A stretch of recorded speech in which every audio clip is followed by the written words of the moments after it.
Pernahkah Anda membaca sebuah postingan sampah yang berhubungan dengan bagaimana menjadi bahagia? Inilah hal yang tidak disadari oleh seorang pun tentang semua nasihat sampah itu. Ada sebuah pernyataan, hasrat untuk mengejar semakin banyak pengalaman positif sesungguhnya adalah sebuah pengalaman negatif. Sebaliknya, secara paradoks, penerimaan seseorang terhadap pengalaman negatif justru merupakan sebuah pengalaman positif. Maksudnya? Ya, menginginkan pengalaman positif adalah sebuah pengalaman negatif. Menerima pengalaman negatif adalah sebuah pengalaman positif. Inilah yang pernah disampaikan oleh filsuf Alan Watts sebagai hukum kebalikan. Intinya adalah semakin kuat Anda berusaha merasa semakin baik setiap saat, Anda akan merasa semakin tidak puas. Karena mengejar sesuatu hanya akan menubuhkan fakta bahwa Anda tidak baik. Semakin mati-matian Anda berusaha ingin kaya, Anda akan merasa semakin miskin dan tidak berharga, terlepas dari seberapa besar penghasilan Anda sesungguhnya. Semakin mati-matian Anda ingin tampil cantik atau seksi, Anda akan memandang diri Anda semakin jelek, terlepas dari seperti apa penampilan Anda sesungguhnya. Seperti yang dikatakan filsuf eksistensialisme Albert Camus, Anda tidak akan pernah bahagia jika Anda terus mencari apa yang terkandung di dalam kebahagiaan.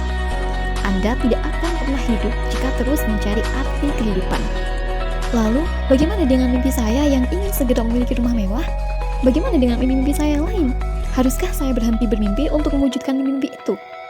Tentu tidak. Pernahkah Anda memperhatikan bahwa kadang ketika Anda kurang memperdulikan sesuatu, Anda justru mengerjakan hal itu dengan baik? Pernahkah Anda memperhatikan seorang yang hanya iseng melakukan sesuatu, malah ia justru sukses pada akhirnya?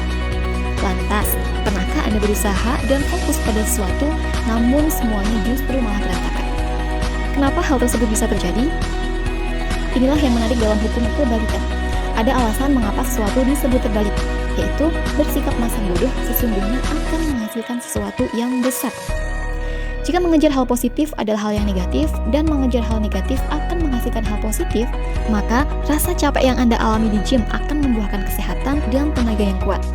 Rentetan kegagalan dalam bisnis menuntun Anda pada pemahaman yang lebih baik tentang syarat-syarat sebuah kesuksesan.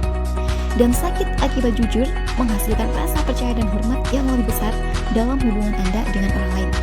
Dan inti dari kalimat tersebut adalah penderitaan dalam melewati rasa takut dan cemaslah yang membuat Anda mampu membangun keberanian dan ketekunan. Anda pasti pernah mengenal seseorang yang awalnya tidak memiliki minat terhadap sesuatu, namun tiba-tiba menunjukkan prestasi yang mengagumkan. Barangkali Anda juga pernah mengalami, ketika Anda bersikap masa bodoh terhadap suatu hal, justru membuahkan hasil yang luar biasa. Masa bodoh bukan berarti tidak peduli apapun, tetapi memandang tanpa gentar tantangan yang paling menakutkan dan sulit dalam kehidupan. Dan Anda bersedia mengambil suatu tindakan atas tantangan yang ada. Sebagian besar dari kita terlalu banyak memberikan perhatian untuk situasi yang sebenarnya tidak layak untuk dipedulikan. Penting bagi kita untuk belajar memfokuskan dan memprioritaskan pikiran secara efektif. Bagaimana memilih dengan teliti apa yang penting dan apa yang tidak penting dalam hidup kita. Karena ketika Anda terlalu mengurusi segala hal, ketika Anda terlalu memperhatikan setiap orang dan setiap hal, Anda akan senantiasa merasa bahwa Anda berhak merasa bahagia dan nyaman kapan saja. Anda akan merasa bahwa semuanya harus sama persis dengan apa yang Anda inginkan. Dan ini adalah penyakit yang akan menelan Anda hidup-hidup. Anda kemudian akan melihat setiap kesulitan sebagai suatu ketidakadilan. Anda kemudian akan melihat setiap tantangan sebagai sebuah kegagalan, setiap ketidaknyamanan terasa jadi masalah pribadi, dan setiap perbedaan pendapat sebagai sebuah pengkhianatan.